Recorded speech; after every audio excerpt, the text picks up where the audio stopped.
இந்த தக்காளி ரகம் பார்த்தீங்கன்னா ஸ்பூன் டொமேட்டோன்னு சொல்லக்கூடிய ஒரு சூப்பரான ஒரு தக்காளி ரகங்க. நம்ம மார்க்கெட்டில் பார்த்தீங்கன்னா இதில் 120லேருந்து 150க்கு மேலேயே போயிட்டுருக்குங்க. இந்த தக்காளி ரகம் பார்த்தீங்கன்னா பிளாக் செரி இல்லைனா சாக்லேட் செரின்னு சொல்லக்கூடிய ஒரு தக்காளி ரகங்க. ஒரு 10-15 அடிக்கு மேலேயே போகக்கூடிய ஒரு ரகம். இது வந்து பார்த்தீங்கன்னா ஒயிட் டொமேட்டோங்க. தமிழ்நாட்டில் ஒரு பாரம்பரிய ரகமாக இருந்து இப்போ அழிஞ்சு போய் கொண்டு வந்துட்டு கூடிய ரகங்க. வணக்கம் வேளாண் டிவி நேயர்களே. இன்றைக்கி என் கையில் இருக்கிறது என்னென்னு பார்த்தீங்கன்னா, இந்த 2 தக்காளியே கிட்டத்தட்ட 1/2 கிலோ வருங்க. இந்த மாதிரி இந்த தோட்டத்தில் மட்டும் 50க்கும் மேற்பட்ட வெரைட்டிஸ் ஆஃப் தக்காளி வந்து பயிர் பண்ணிகிட்டு இருக்காரு நம்ம சேலம் மாவட்டத்தை சேர்ந்த கோகுல் ப்ரோ. ஒரு வணக்கம் சொல்லிடுங்க ப்ரோ.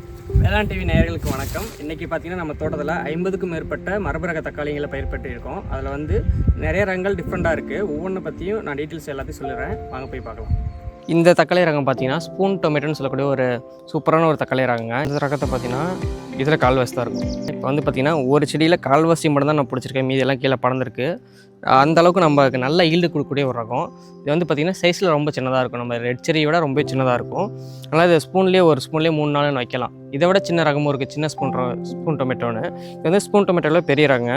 புளிப்பு வந்து நம்ம ரெட் செரி தக்காளி அளவுக்கு நல்லா புளிப்பாகவே இருக்கும்.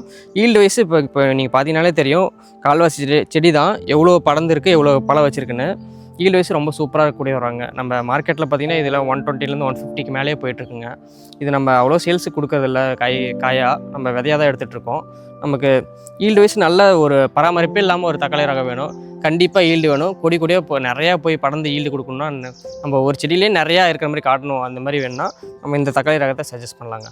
இந்த தக்காளி ரகம் பார்த்திங்கன்னா பிளாக் செரி இல்லைனா சாக்லேட் செரின்னு சொல்லக்கூடிய ஒரு தக்காளி ரகங்க. கொடித்தக்காளி ரகம் தான். இங்கே பார்த்தீங்கன்னா ஒரு கொத்தில் எந்த அளவுக்கு காய்ச்சிருக்குன்னு பாருங்கள். இங்கே மட்டும் இல்லைங்க, இங்கேயும் பாருங்கள், கொத்தாக காய்ச்சிருக்கு. ஈல்டு வைஸ் நல்லாயிருக்கும். நமக்கு தக்காளியில் புளிப்பும் இருக்கணும், அதே டைமு இனிப்பும் இருக்கணும். ஒரு டிஃப்ரெண்ட்டான எல்லாமே கலந்த கலவையாக ஒரு தக்காளி வேணும்னா நம்ம இந்த தக்காளியை சஜஸ்ட் பண்ணுவோங்க. இது வந்து பார்த்திங்கன்னா நமக்கு புளிப்பு எந்த அளவு இருக்கோ அதே அளவுக்கு இனிப்பும் இருக்கும். அப்படி ஒரு டேஸ்ட்டான ஒரு ரகம்.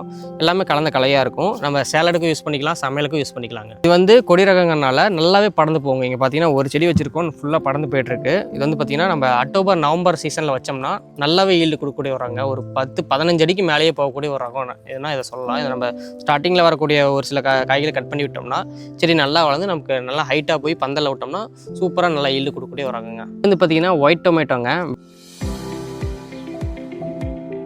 வெள்ளைன்னு இருக்கும். நம்ம பழிச்சுனா பிங்க் கலரில் மாறிடும். இது வந்து ஒரு 5 வருஷமாக நம்ம வச்சுட்ருக்கோம். தமிழ்நாட்டில் ஒரு பாரம்பரிய ரகமாக இருந்து இப்போ அழிஞ்சு போய் கொண்டு வந்துட்டு கூடிய ரகங்க.